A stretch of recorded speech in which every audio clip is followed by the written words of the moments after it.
Well, James, why don't we get started? Um, just you and I, and if he figures it out, if I see him pop on, I'll activate him. I think this is going to be a pretty high level conversation as like an introduction to BioVaxys and the IMV acquisition, the transformative acquisition the company made in February, and sort of set the stage for all the things that are coming from the company. So, James, it's a pleasure to speak to you today here on Spaces. Yeah, great to be here. I appreciate you setting this up. Yeah, so James Passon, CEO of BioVaxys Technology Corp. Symbol is BIOV on the CSE, BioV. It's a company that I have followed pretty closely since the crazy days of the pandemic.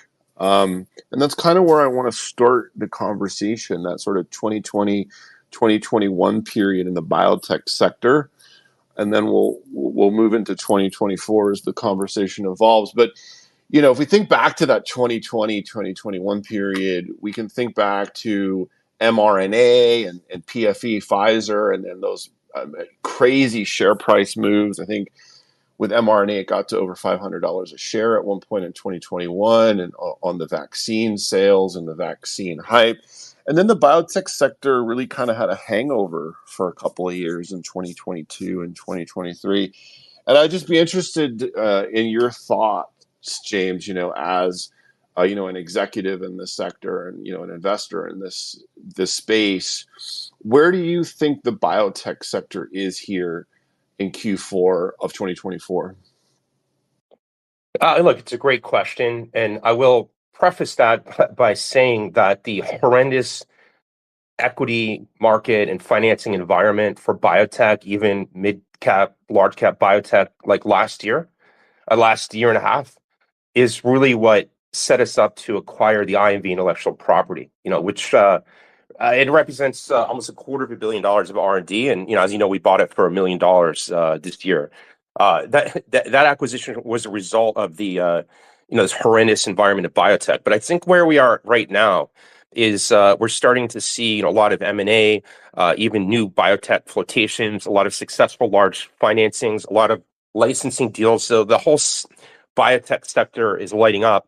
And some areas in particular are lighting up, or we believe in, not just me, but people in the industry, for example, believe that mRNA is now going to open up in terms of personalized cancer vaccines, and that's a huge focus of Moderna, Pfizer, Merck, and what we know is that the mRNA requires some kind of delivery technology, and right now they all use lipid emulsion. So we have a bespoke lipid-in-oil based delivery technology, and so we even think there's upside in mRNA. We have patent covering DPX mRNA, but that's really not our main focus.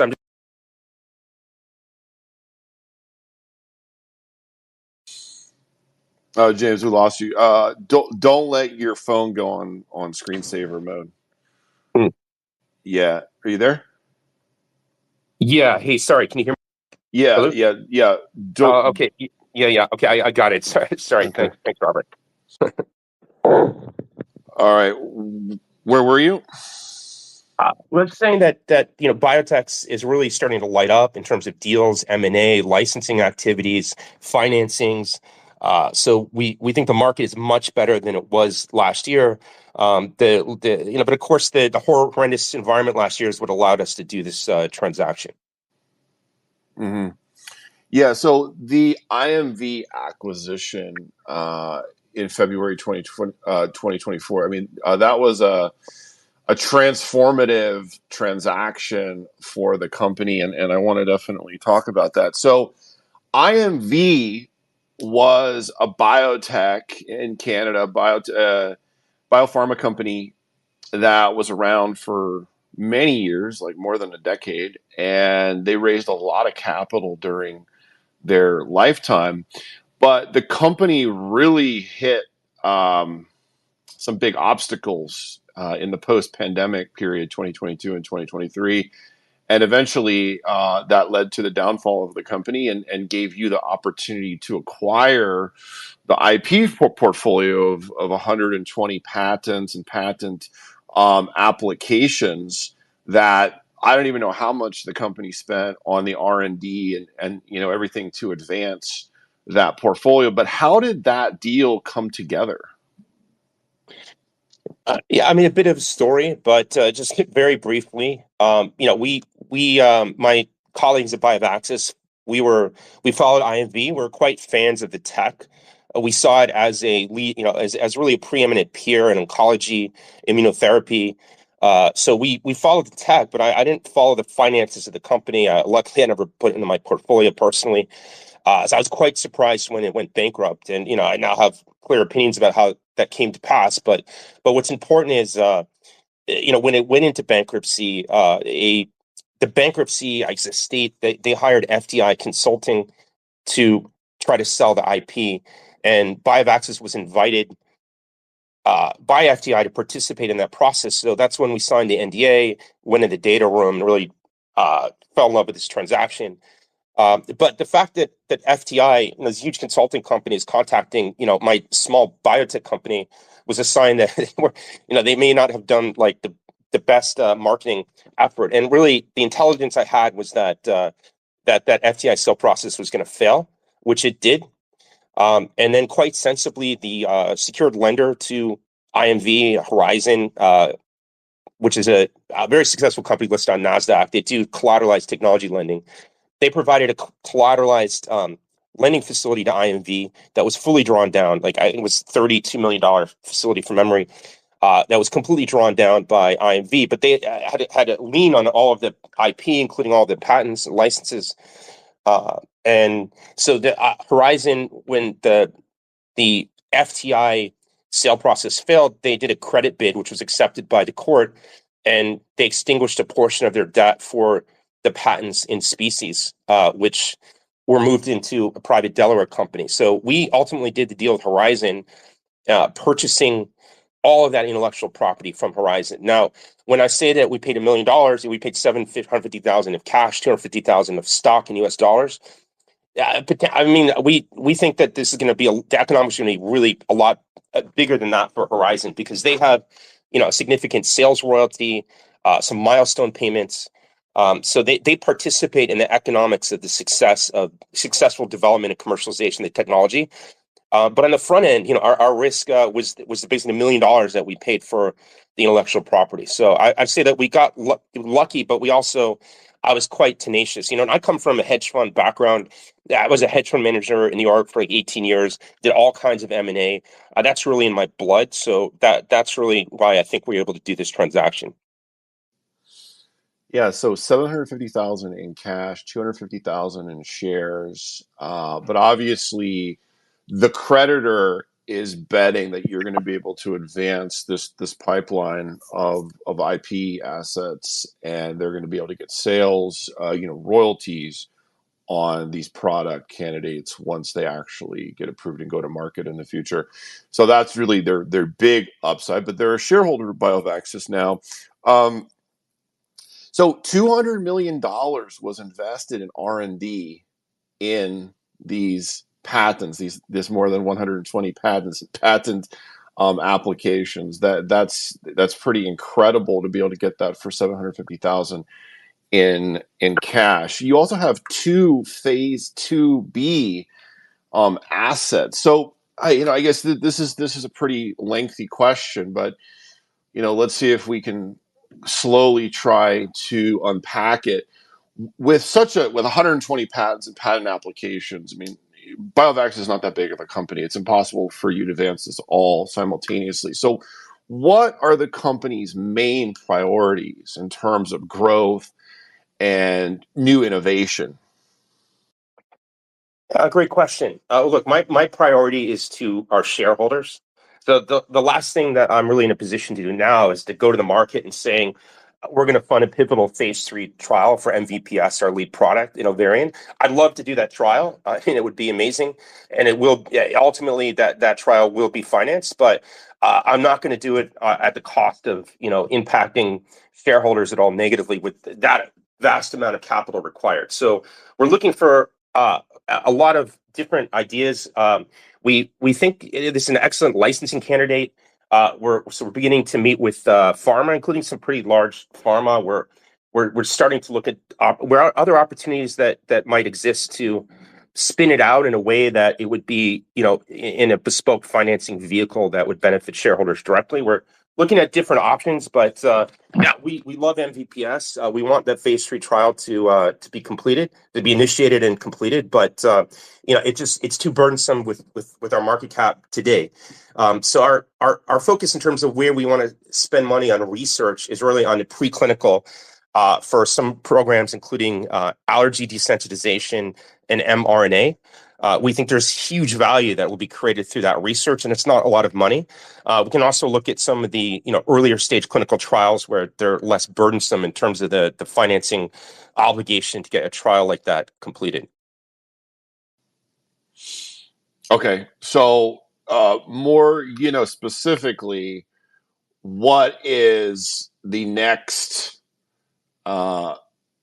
platform that you plan to advance? Yeah, well, look, we will definitely advance oncology. That was the main focus of IMV. I love our oncology products. We have established relationships with all of the principal investigators that were doing preclinical and phase 1 research that was funded by IMV. Those phase 1 trials were not completed because of lack of funding. So while the data is not statistically significant, like in one case there was like one patient, in another case there was 3 patients that were enrolled. The anecdotally data is completely mind-blowing, and the preclinical data is even better. So in fact, I think a bit of a scientific breakthrough. Dr. Bird has been invited and is going to go to a conference in Boston later this year to present this new scientific data. And again, that wasn't a trial that we did or even we funded. It was funded by IMV. It was conducted by University of Connecticut, the Ohio State University. So there's going to be some. We're really excited about that particular data because it's very for us. It's very fresh, and we do have patent coverage on this app, but it wasn't really the focus of IMV, which we've already disclosed. I think in one of our filings that DPX by itself is immunogenic, and this is very interesting because as far as the research that I've been able to see, other lipid encapsulation technologies, lipid emulsions, lipid delivery technologies are neutral. Like they don't do it like activate APCs. So the immunogenicity of DPX is extraordinarily exciting. But the specific data, I'll leave it to the scientist. I'm not a scientist. That's going to come out later this year at the conference. But the point is that every PI involved in the trial want to keep going. So they love the data. They want to keep going. So it's super encouraging. So we're quite keen to phase some of those, phase 1 trials, because it's less capital required than a phase 3 trial.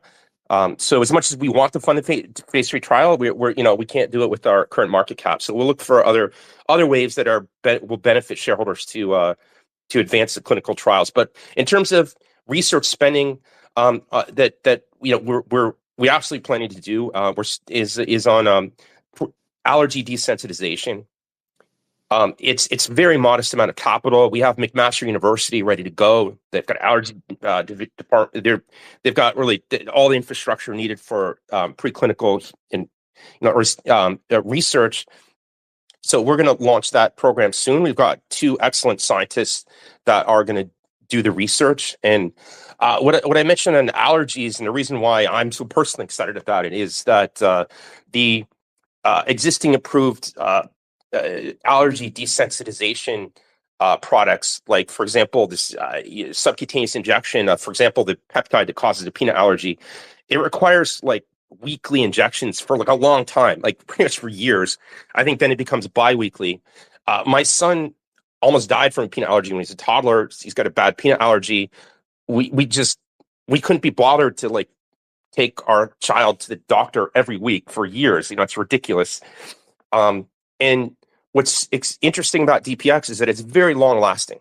Okay, so other lipid encapsulation technologies, lipid emulsions, they have both aqueous they have aqueous components, so the hydrophilic and hydrophobic, and they just tend to break apart. So that's why, you see that lipids, like for example, in the case of the COVID vaccines, mRNA vaccines, the lipids would accumulate in organs. Like they just didn't stay at the site of injection. DPX stays at the site of injections, and it doesn't leak cargo, which is another difference between DPX and anything else.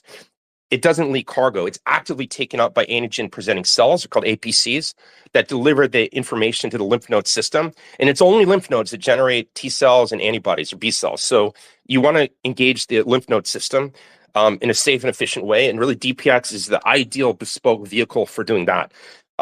So in the case of like for example, there's an animal study that our licensee Spayback is doing with a research collaborator on, believe it or not, elephants in Thailand. They find one injection lasts 7 years, and this is an elephant. So it's very long lasting, but also according to scientists, that the way that DPX, the way this would be mediated, there cannot be anaphylactic shock or any kind of severe toxicity because it's purely communicating the peptides up to the lymph node system basically to create an immune desensitization. So effectively, if it works, this would be a single injection. And it would still take the same length of time, but at the end of it, you can get over an allergy. So we want to go after not just peanut, but egg, gluten, dogs, cats, whatever. I think that we're going to completely crush the allergy market with a one-shot solution. Ken, I hear you. Are you there? Yes, I'm here. I'm going to have a discussion with Musk. Yeah, it's your first time. It takes a little bit to get the hang of it, but welcome. So Thank the you. DPX platform, non-emulsion formulation, it generates an immune response in lymph nodes, and I really was attracted to testing the DPX platform with the mRNA vaccine. So can you tell us more about that? If you want to take that, Ken or James. Yeah, there. IMV had done some preliminary preclinical work on evaluating packaging different polynucleotides, and based on that there was some extensive IP that was filed on it. What we know at this point is that it was successful proof of concept, enough for us to be able to go out and start looking for partners to expand what different polynucleotides we can package. It's not nearly as advanced as some the other programs, but it's an extremely promising field, and we're getting in at a good point with it. One of the biggest issues with mRNA vaccines and the delivery of them is that all of the ones that are currently being commercialized, and probably most in development, they utilize delivery systems that are systemic, whether they're nanoparticle technology or lipids or whatnot. It's a systemic delivery as opposed to what DPX is being non-systemic, and that generates an issue where you have a lot of off-target delivery, and that's a problem for side effects and tolerability. So right away we have a very clear benefit over existing delivery systems for mRNA and other polynucleotides. And on, what was that, Tuesday morning, you announced a new advisor, vaccine formulations advisor. Let me see if I can say his name correctly. Dr. Raja Gopalan. Raj. Dr. Raj. Dr. Raj. Yes. So, I mean, this guy's got quite an impressive resume, quite an impressive track record, and he knows a lot about your IP platform. So how is he going to be, an important, advisor to BioVaxys? Yeah, he's. I think it's an understatement to say that he knows a lot about the IP. He's actually named as inventor on a good portion of the IP portfolio. His background is in formulations development, and he's primarily our work with him is going to be in terms of developing or redeveloping the SOPs for DPX formulations, and that's critical for us now because we're kicking off a number of research programs. James, I don't know whether you mentioned the allergy program at McMaster. I did, yeah. Okay. We have a study that we're kicking off at Ohio Wexner School of Medicine at Ohio State with DPX. We've had interest from former researchers at IMV who are now at Dalhousie that want to work with us on developing new DPX based cancer vaccines. We're looking at doing a neoantigen study at University of Connecticut. The plate's pretty full in terms of preclinical work, and we obviously need formulations. So Raj is going to be critical for us in building that that internal capability. We're also going to be looking to onboard someone that's going to work with Raj actually on site to do that.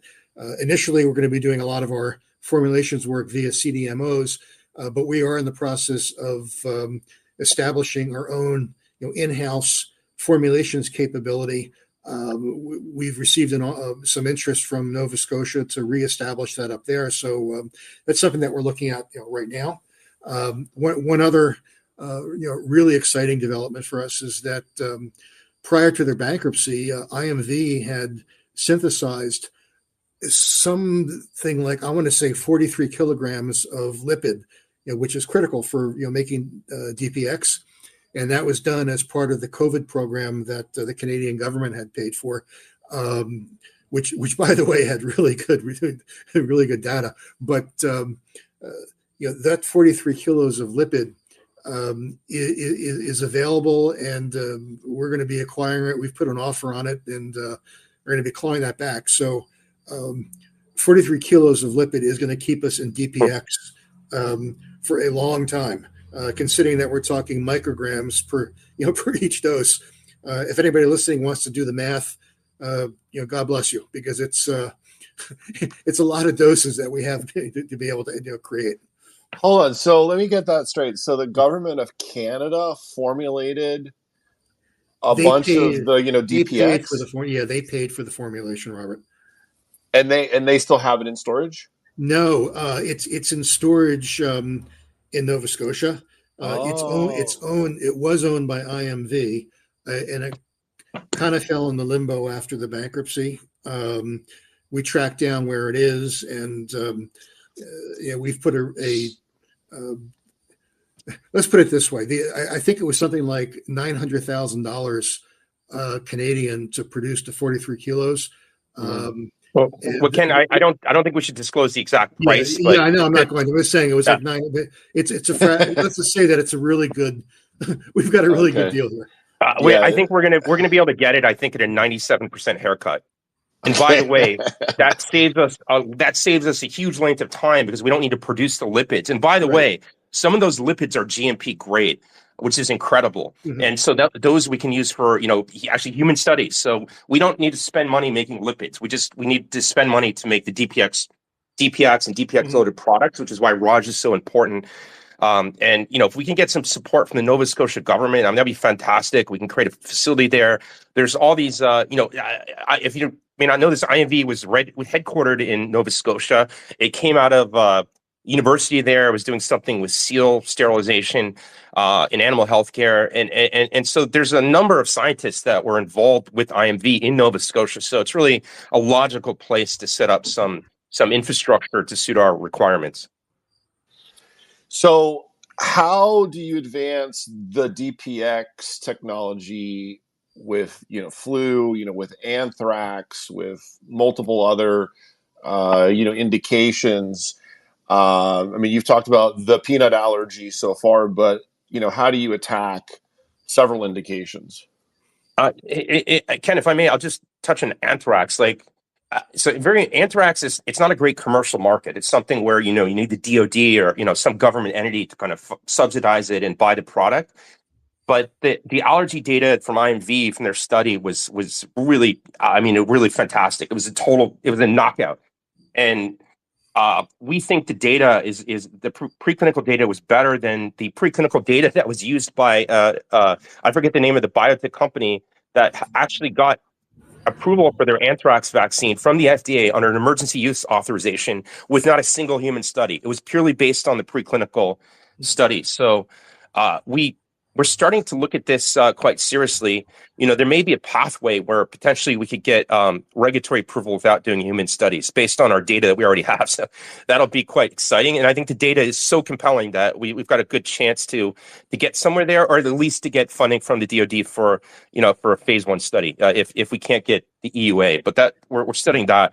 But Ken, I'll hand it back to you. Yeah, the anthrax program, they it hands down is looking superior in terms of profile to the other two available vaccines for anthrax.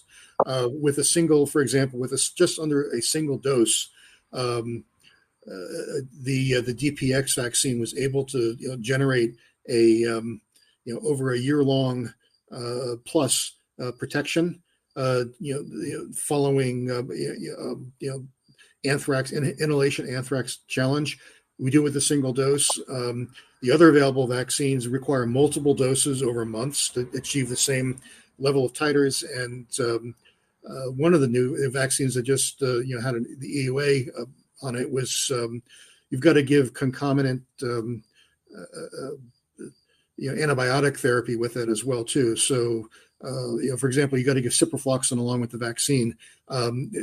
We're not carrying that burden. So it's a very exciting, potential, not a huge commercial opportunity, like James said, but it gets us, in front of the DoD for, potentially some non-dilutive, backing, and it's potentially a revenue stream for us. So to be clear, the DPX platform is a transmission platform, essentially, with broad therapeutic, applications, peptides, proteins, viral-like particles, small molecules. It's a big, it's a big mRNA. dump truck. It's a big dump truck, Robert. We can put anything in DPX. Anything that we want to have taken up or picked up by APCs, antigen-presenting cells, we can put it in there. We've shown that we can put differing antigens in there. We can put a peptide and a protein in there, or two dissimilar antigens. It's really quite amazing, what the abilities are in terms of carrying capacity and the breadth of what we can onboard in DPX. So, I focus most of my time on the mining industry. So I'm going to ask you a mining type of question. A lot of times in the mining industry, a junior will acquire an existing project from another company, or a previous junior will fail, go bankrupt or something, and the asset will go up for sale, and it will transact at pennies on the dollar, right? And so this is a similar sort of transaction, with the IMV assets. But where did IMV get with the DPX platform, and like where did they stop? Was it their focus in 2022 and 2023, or were they focused on something else? Well, I mean, they were, clearly DPX was the foundation, or I should say the precursor to DPX was the foundation for IMV.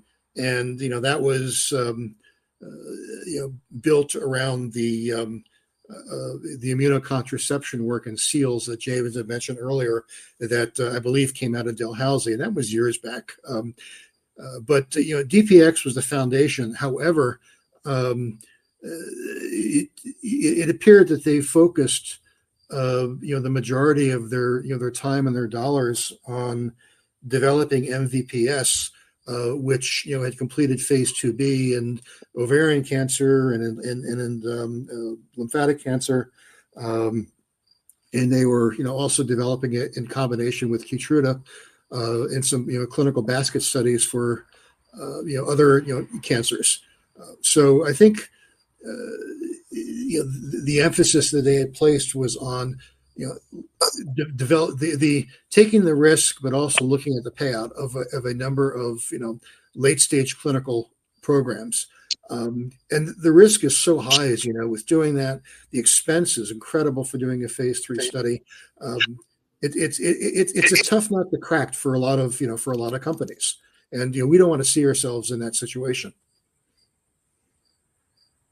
So they were advancing towards a phase 3 trial, and that's when they ran out of cash. That is my understanding from it. Yes, they certainly had a number of phase 1 studies ongoing, which are really exciting. And as I said, MVPS in phase 2B for a number of indications. It's a good drug. The data looks really exciting, but it's an expensive. Taking something in the clinic through to phase 3 is incredibly expensive, and they were looking to do it. It looks like without a partner. Okay. And I guess my final question, if anybody has a question for Ken, COO of BioVaxys, or James, CEO of BioVaxys, please ask to speak, and I'll activate your mic. So I guess, just thinking in terms of strategy here, you made the acquisition of the IMV IP. You've got your focus area now in terms of which platform you're really focused on advancing, but there's so many different, types of indications out there. You have to kind of choose which ones you want to focus on the most. So can you sort of paint the vision for where BioVaxys is going as a company over the next year? James, you want me to do it? Or you want to? Yeah, go ahead, Ken. Yeah. Okay. Over the next year, regarding MVPS, our plan is not to internally invest in developing that, but we're going to be looking to partner that out or collaborate that. Like I said, it's a good drug, nice data. It's a little much in terms of the expense, and so we think that it's better suited for us to let someone else handle that risk. As far as where we're going over the next 18 months, we've put a flag in for developing a prophylactic allergy vaccine based on the DPX platform. We think that based on the DPX profile and what we know is in the market there, that this could be a extremely disruptive vaccine technology for prophylactic treatment of allergy. There are not a lot of alternatives in that particular market. There are some new developments, but they still leave a lot to be desired. So we're certainly going to be progressing that program. As far as where else we're going over the upcoming months, we've gone back and held discussions with all of the principal investigators on the phase 1 programs, and there are several that the data look really good with, and we're looking to continue the clinical development, the phase 1 studies of these programs. The INDs have already been filed; they're valid. The phase 1 studies that IMV was involved with was they were terminated because of the bankruptcy. So we have lipid ready, so it really is not going to be a huge hurdle for us to go ahead and look to restart some of these earlier stage programs. In terms of infectious disease, we think this is a huge opportunity for DPX. A phase 1 study was completed with RSV, respiratory syncytial virus. Data was really, really, really good, and so we're going to be looking, to out-license that, to a partner. As far as influenza, we've already shown that we can onboard 2 different flu antigens in DPX, and so for us now, the next step in that program is for us to do preclinical work on showing that we can onboard 4 antigens. What's called basically a quadrivalent vaccine. That's where the market is going, and that's where we need to be with that. So we know we can, given the capacity of DPX, the cargo capacity, we don't think that's going to be an issue. But of course, we want to do the study there to support that. And the other area we're going over the next 18 months is very exciting. there is a host of data emerging showing that DPX on its own, without any kind of cargo in it, has a fairly robust immunostimulatory capability. And so, we're going to be, exploring this a lot further. This could potentially open up a huge opportunity in a number of diseases, outside of oncology, infectious disease, allergy. I mean, for example, inflammatory disease. Inflammatory disease, a lot of the programs that are looking at this involve stimulation of APCs.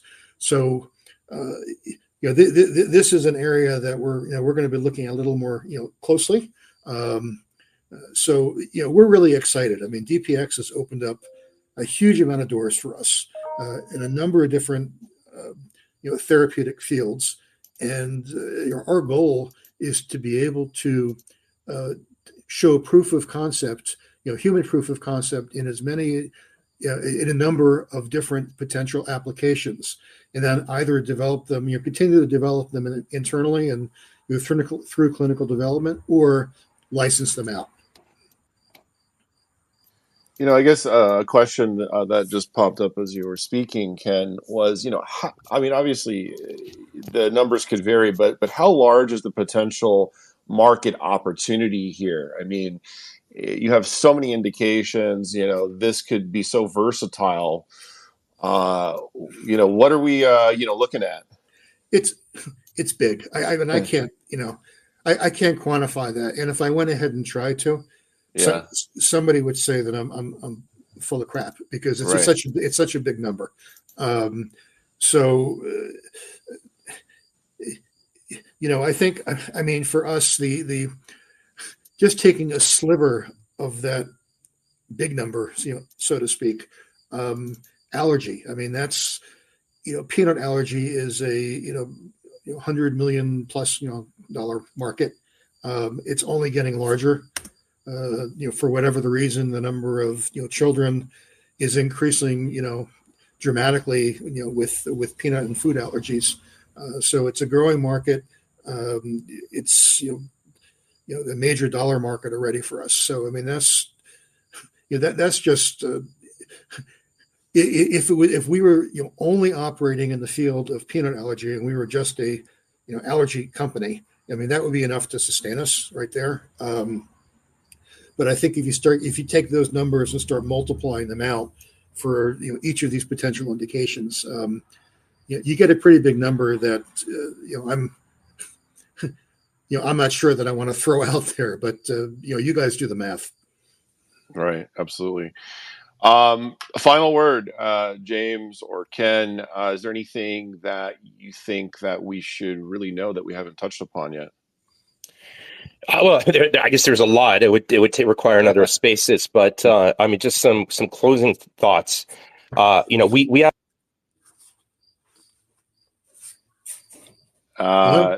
Yeah, Ken, can you go on mute? Yeah, and James, sure. your screensaver came on again. Yeah. Can you hear me now? Yes. Okay. Yeah. So look, what I mentioned is that we believe we have a best-in-class bespoke lipid delivery technology, which is unique and has attributes that are now clinically validated among a number of FDA-approved trials that published in peer-reviewed data. By the way, those oncology markets are in the tens of billions of dollars. These are huge markets. But if you look at recent kind of peer transactions in the industry, we're seeing licensing deals for basically lipid delivery technologies, where the biotech company with the lipid delivery technology is getting hundreds of millions of dollars for just licensing it for a particular indication. I mean, just showing you the value that right now that the industry is putting on lipid-based delivery technologies. And I think one issue with I'm not to criticize IMV, but and certainly when I was looking at the FTI sale process, is that they focused on the oncology products, and it makes sense because they're advanced clinical assets. You can create projections of market share and cash flow, but the value of having a best-in-class lipid delivery technology that I believe, Ken and I believe, is going to be the key to unlocking the mRNA revolution. It's going to be the solution for allergies. We're going to continue to move forward with oncology. So, I mean, once the kind of the industry wakes up to the value of DPX, I think we're going to be in an incredibly strong position based on the various tiered transactions that I've referred to. Great. James, thank you. Ken, thank you. Thanks everybody for tuning in. This will be uploaded to my YouTube at Goldenfinger Capital in the next couple days. And have a great day, everyone. Cheers. All right, thanks.